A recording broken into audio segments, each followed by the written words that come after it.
Our next story is Chrysalis, written by Cyril Rao. October 5. What does one do when you are sweet 16, a dreamy 16? You have a picture of the perfect woman before you, and the woman is your mother. She is everything I want to be, tall, slim, and beautiful.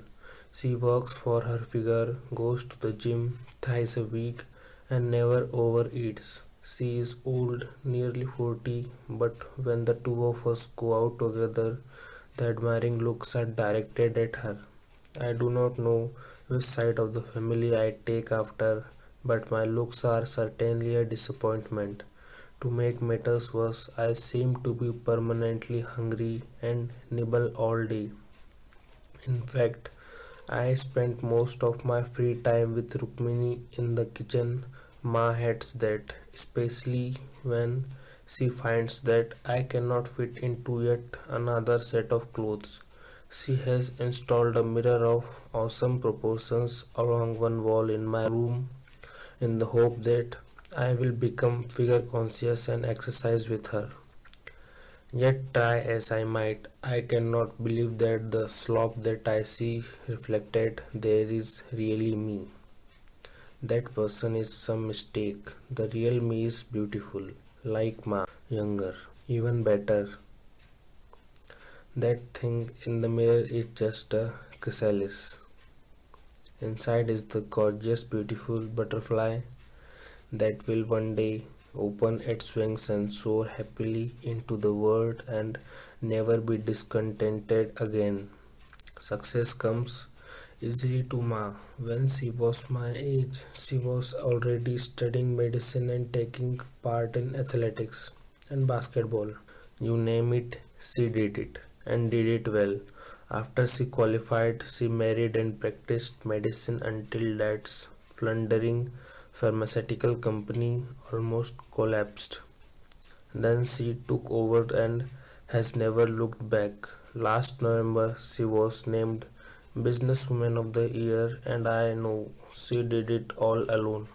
Papa, as you may have guessed by now, is no businessman. His love is, of all things, the ancient world. He was an archaeology student and had no interest in the family industry that was left to him to manage. After a couple of years, he was happy to let Ma take over and he returned to the study of old ruins. Ma and Papa make a fine pair. He admires her business sense and her wit, and she marvels at the way he was unravel the mysteries of the past by studying some old post bricks and stones. As for me, I seem to be a total misfit. I cannot understand Papa's wandering into the past, and I cannot cope with mass expectations from me. She was a gold medalist, and Papa has had his share of laurels too. I am expected to bring credits to the two of them, but I am just a mediocre student, something of a plodder. I cannot had to repeat a class. I even had to repeat a class way back when I was a kid. Now here I am in the 10th still struggling and at a loss with the syllabus. What is worse, I do not know yet what I want to do after school. The only thing I am sure about is that I do not want anything that involves memorizing. But will I have the freedom to choose, knowing mass managerial ways? I will probably be bulldozed into something I do not want to do, and all the Papa will say is, your mother knows best, baby.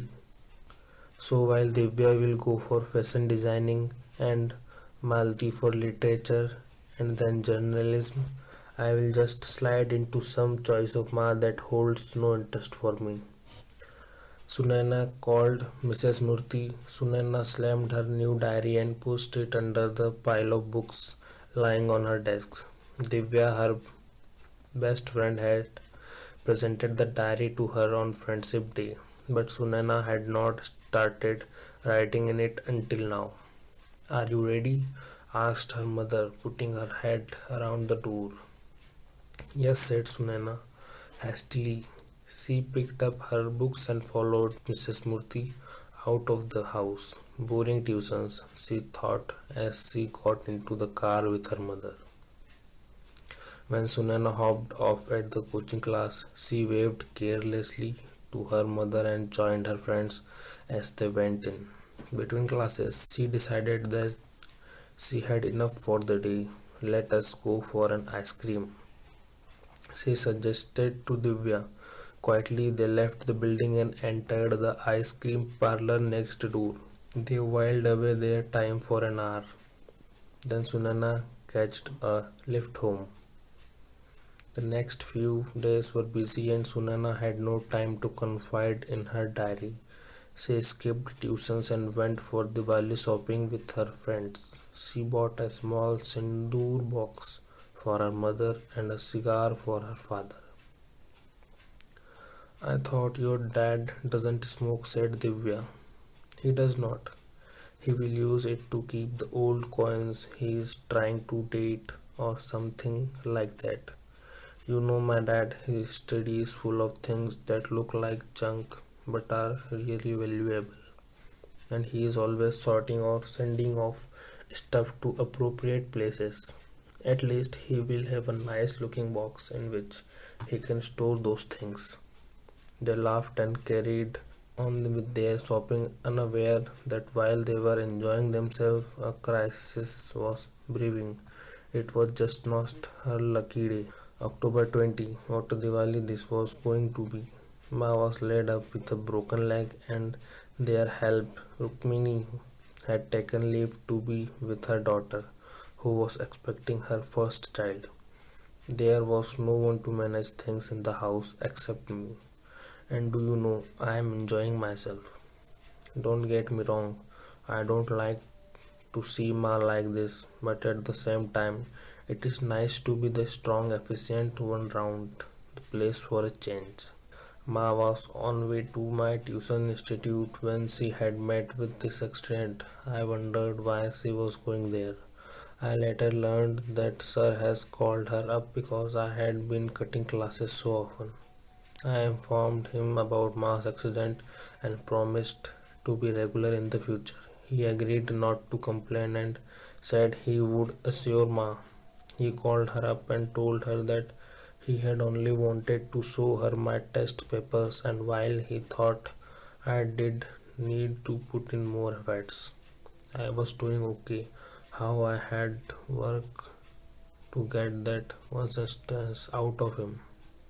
If you don't work hard, Sunana, he had continued, you will be disgracing yourself, your family, and my institute. He spoke emphatically, his eyes bulging a little and making me tremble. I have got a reputation to maintain, and I can tell you, I will not tolerate casual behavior here. Wow, that was some ordeal for me. For Ma's sake, I went through it, and now I had this awful job of living up to my promise to Sir. But it is not all that bad. Ma is really impressed with the way I have been looking after her and the house and still managing to go prepared for tuitions.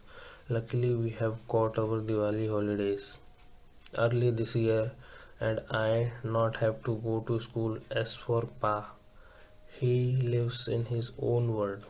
He still thinks Rukmini is doing the cooking, and on more than one occasion has said, Namita, you must tell Rukmini that today's curry was delicious. Ma and I look at each other and burst out laughing. We seem to be doing a lot of that nowadays, where earlier we did not have much to say each other. October 28. It is tough to find time to write regularly. There seems to be something that needs to be done at every moment of the day. Ma has so many visitors plus all those files to attend to. Rukmini is back, thank goodness. So I am not too busy, but I do help her out in the cooking because I enjoy trying out new dishes for Ma and Papa. And do you know, in spite of being so involved with food, I'm assumed to have lost weight. Ma said so, my mirror told me so, and my old jeans proved it. And recently, at least three people commented on my resemblance to Ma. Can you beat that? What is more, Ma and Papa and I all seem to have the same idea for the first time in years. Maybe I ought to go into the catering occasion. Papa suggested it after he finally realized that it was I who was producing those pies and souffles and different kinds of stuffed parathas. To my surprise, Ma had also agreed, as long as you are happy in the career you choose, and she has left the sentence half finished. It is not amazing. I cannot believe that is the same mother who was so exacting and so strict about my marks. I feel so happy inside, and I do not even mind studying all this gibberish because I know it won't be for very long. I am looking forward to the next few years. Thank you.